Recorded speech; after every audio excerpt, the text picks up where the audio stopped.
Bueno, pues comenzamos esta jornada por la tarde y ya la última del evento y tenemos, en primer lugar, una persona que nos va a hacer una demostración in situ. Lo digo por la gente que está arriba, los del gallinero, porque igual la demostración, las cámaras sí lo podrán hacer zoom para el vídeo después, pero no sé si se verá muy bien. Desde arriba igual no tanto, ¿no? Igual hay problemas técnicos por verlo, ¿no? ¿Te refieres? Bueno, las cámaras sí lo captarán bien. No obstante, si queréis, aquí hay sitio. En fin, lo digo por la demostración. Bueno, pues nos va a hacer una demostración in situ de los nitritos en los alimentos. La persona que nos va a dar esta conferencia es doctora en Ingeniería Agrónoma por la Universidad Politécnica de Valencia, catedrática de la Escuela Universitaria, profesora en la Escuela Técnica Superior de Ingeniería Agrónoma y Medio Ambiente, autora de diversos libros sobre alimentos ecológicos, directora de diversos cursos, unos cuantos cursos sobre especialización organizados por el Centro de Formación de Posgraduados e investigadora de muchos proyectos, o muchos, no los leo porque mejor la escuchan a ella. Y bueno, pues actualmente, además, también ha trabajado como assistant editor para España del Journal of Food, Agriculture and Environment. Les dejo con María Dolores Raigón. Muchas gracias. Puedes hablar por aquí, se oye, por aquí también. Muy bien. Muchas gracias. Bueno, pues en esta tarde lo que yo les vengo a decir es este problema que significa tanto el tema de los nitratos y los nitritos en la alimentación, porque oímos hablar muchos de ellos, pero también en las aguas, qué es lo que está ocasionado, quién los origina y sobre todo, pues como se decía en la presentación, vamos a intentar hacer una pequeña demostración para poder apreciar esta presencia de los nitritos en los alimentos. Para comenzar, les quiero mostrar, aunque no quiero excederme con las cuestiones meramente químicas que nos puedan un poco desenfocar, pero no hay más remedio que caer en la tentación de esa parte química. Entonces, ¿qué son los nitratos y los nitritos? Pues miren, los nitratos y los nitritos son las partes aniónicas procedentes de dos especies químicas ácidas muy potentes, que son el ácido nítrico y el ácido nitroso. Estos aniones procedentes respectivamente de estos dos ácidos dan lugar, por un lado, a los nitratos, cuya composición química es un átomo de nitrógeno y 3 átomos de oxígeno, y por otro lado los nitritos, que tienen una composición química de un átomo de nitrógeno y 2 de oxígeno, como decía, en su forma aniónica.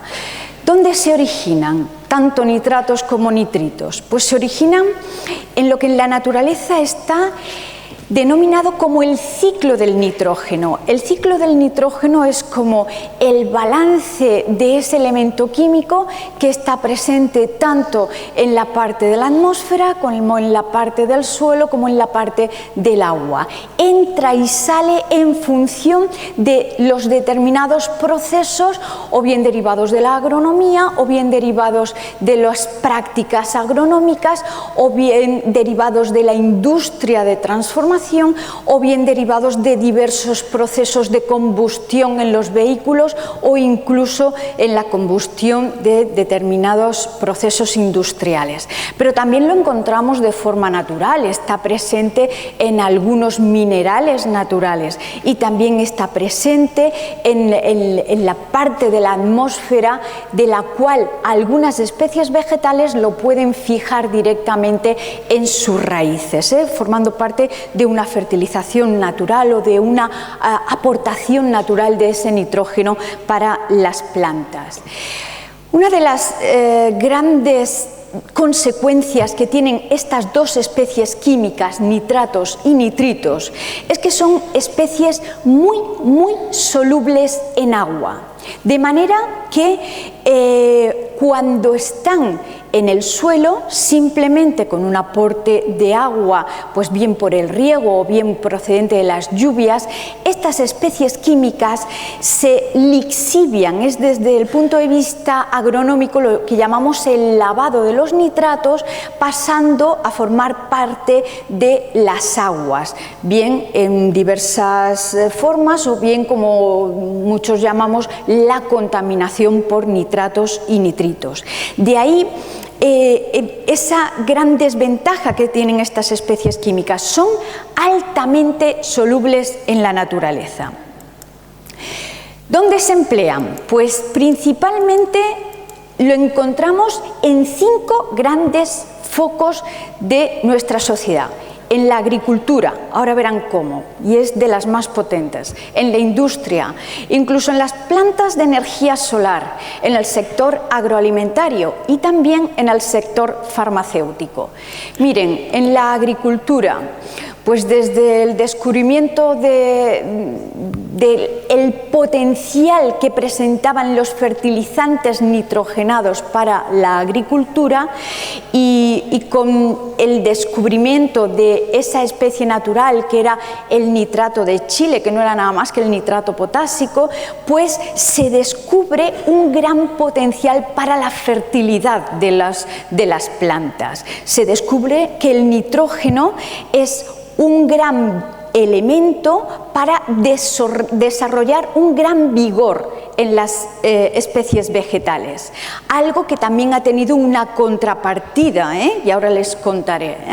Pero fíjense, por ejemplo, en estas fotografías, donde en la fotografía superior se aprecia una explotación donde han sido fertilizadas con nitrógeno y no fertilizadas, pues cómo se nota esa diferencia en la parte vegetativa de las especies vegetales, de la misma manera que en la parte inferior una planta de la cual ha sido ampliamente fertilizada con nitrógeno, cómo se observa ese mayor vigor.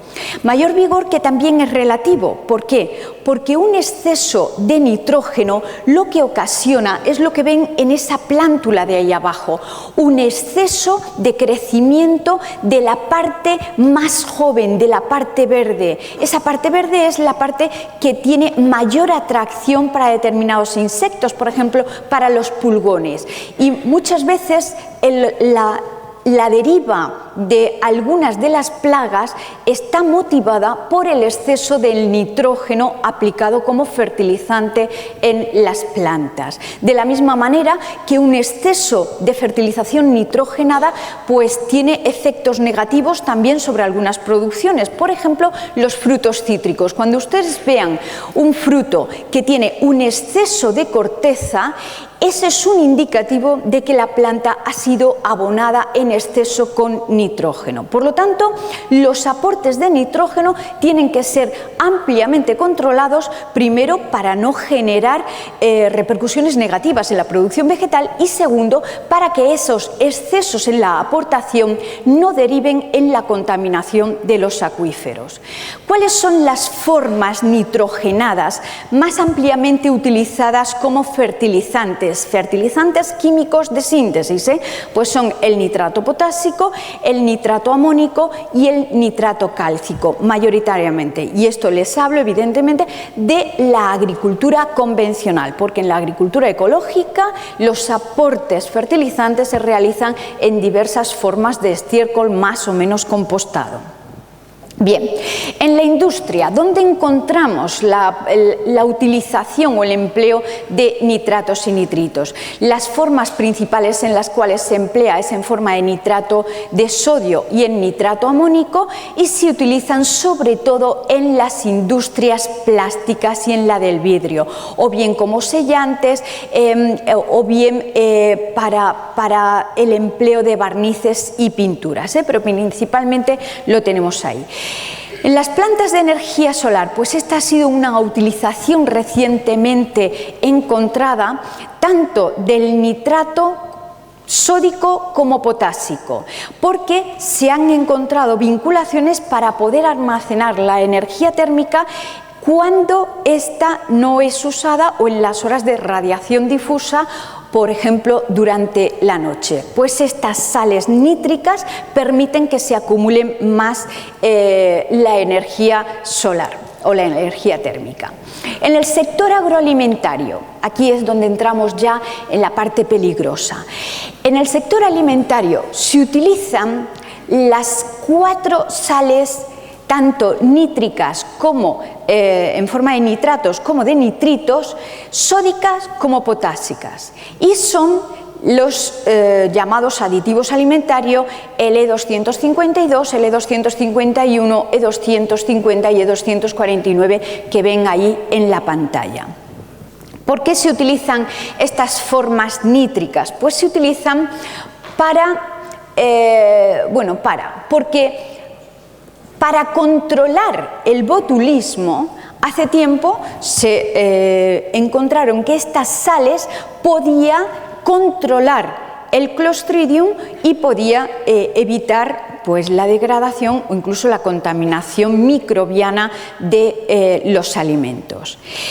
En el momento actual, estos aditivos alimentarios se emplean principalmente para 2 grupos de alimentos. Uno, para los alimentos cárnicos que han sufrido un proceso de cocción, como por ejemplo las salchichas, el jamón de York, etc.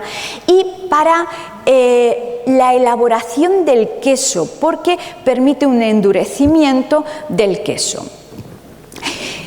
Es decir, se emplean principalmente como conservadores de los alimentos para evitar, como les decía, la aparición del Clostridium. Pero la realidad es que de forma secundaria los nitratos y nitritos generan unos atributos organolépticos sobre los alimentos, sobre todo derivados por el color, porque potencian los colores rojizos, sobre todo en los alimentos cárnicos. De ahí que han encontrado una solución muy buena para potenciar ese atributo organoléptico del color.